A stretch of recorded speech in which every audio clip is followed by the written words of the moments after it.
ડેડિયાપાડાની એક હાઈસ્કૂલના શિક્ષક દ્વારા વિદ્યાર્થીની સાથે છેડતી બાબતે ફરિયાદ નોંધાઈ હતી, જે બાબતે જિલ્લા શિક્ષણાધિકારીએ લીધી મુલાકાત. આજરોજ તારીખ 14/12/2024ના રોજ મળતી જાણકારી મુજબ ડેડિયાપાડાની એક હાઈસ્કૂલના શિક્ષક દ્વારા છેડતી કરવા બાબતે ડેડિયાપાડા પોલીસ મથકમાં વિદ્યાર્થીનીના વાલીએ ડેડિયાપાડા પોલીસ મથકમાં ફરિયાદ નોંધાવી હતી, જે બાબતે નર્મદા જિલ્લાના શિક્ષણાધિકારી ડૉક્ટર કિરણબેન પટેલે મુલાકાત લીધી હતી.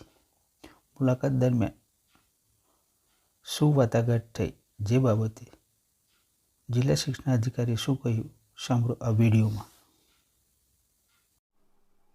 ડેડિયાપાડા શાળામાં જે બનાવ બન્યો એની જાણ મને 4 તારીખે થઈ હતી. આચાર્ય શ્રી દ્વારા જાણ થઈ હતી.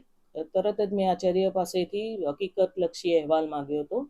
આચાર્ય પાસેથી હકીકતલક્ષી અહેવાલ 5મી તારીખે મને મળી ગયો હતો. ત્યારબાદ મેં તરત જ શાળા સંચાલકને જે તે જવાબદાર વ્યક્તિ હોય એના સામે નિયમ અનુસારની કાર્યવાહી કરવા માટેની લેખિતમાં સૂચના. નર્મદા જિલ્લાની તમામ શાળામાં જાતીય સતામણી કમિટી અત્યારે અવેલેબલ છે.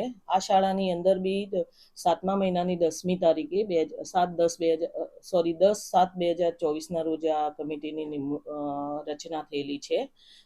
આજે મેં કમિટીમાં કયા સભ્યો છે, કયા વિદ્યાર્થી મિત્રો છે એની જાતે ચકાસણી કરેલી છે અને તમામ શિક્ષક અને આચાર્યની એપોઇન્ટિંગ ઓથોરિટી શાળા મંડળ હોય છે, એટલે આ સત્તા બી એમની પાસે જ હોય છે.